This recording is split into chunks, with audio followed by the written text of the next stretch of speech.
First up, pick up some yeast. Yeah. Gallon of water. Whoa. Again, like digging through that cellar. Get the ginger, split it in half, Yeah. and then cut it like that, and cut it like an onion. Into that little pile, so 3/4 of a pound. It's tasty. In there for 30 minutes. Bring them in a top shed. Yeah, it really should be. It needs to be in a thing. Should be more. Like, Well, like if you go to a Okay, bar I'm now, gonna switch the honey a lot of people that or the like ginger beer, into here until it cools. like you and see then an IPA, double IPA, 2 gallons of 2.5 out of 3, so that you can add in water later. like this one. But this is just warming for the honey, so you don't want it to get too hot. Get the honey off the edges of the jar, throw in this little hot pot, and then that's out of this pot to rinse each jar, so we don't change the amount that's in there. So kind of just doing that until it easily falls off the sides, right?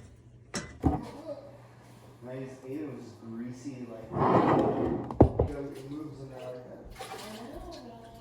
But they have good tacos, good burritos. Tacos or fajitas, whatever. I did that once, and then I made that. It is off the charts. I have a two fucking recipes shit. I don't know what to do to it. Okay. But it's so good. It's so Give it a little stir, put their energy into it. like they Say the serve us blessing. in the millet. Yeah, it's stirring the millet. Is that what Yeah, the Uber River schools. Remember I was little. let's call You know, I did come up and stir the millet. they're crossing the midline. Crossing the midline. That's what it helped with their, supposedly their, anytime you do stirring, you're helping a kid's brain cross the midline. The pathways are crossing over from school to school. Yeah, that sounds like some Steiner stuff. Yeah, and the stirring, I kind of, you know, like biodynamics and stuff. So it's supposed to be off, right? Mm-hmm. Okay.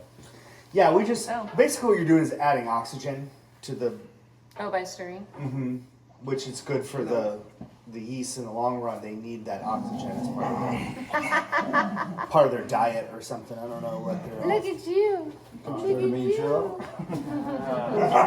Gross. Oh, Gross. tough girl. Gross. Tough girl.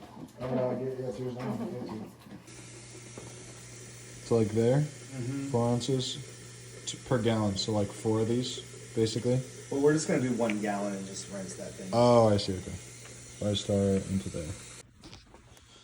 Heating this pot back up with the honey, because it's like lukewarm. And a little hotter.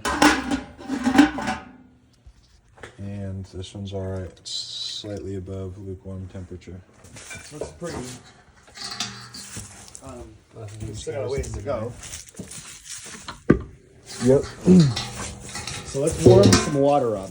So if you initially do 2.5 gallons in here, it should end up somewhere around there, and then you just add in the last half gallon, but I fucked up somehow and didn't add enough. So the correction to that is just heating up some more water, not to boiling, but just to somewhat hot.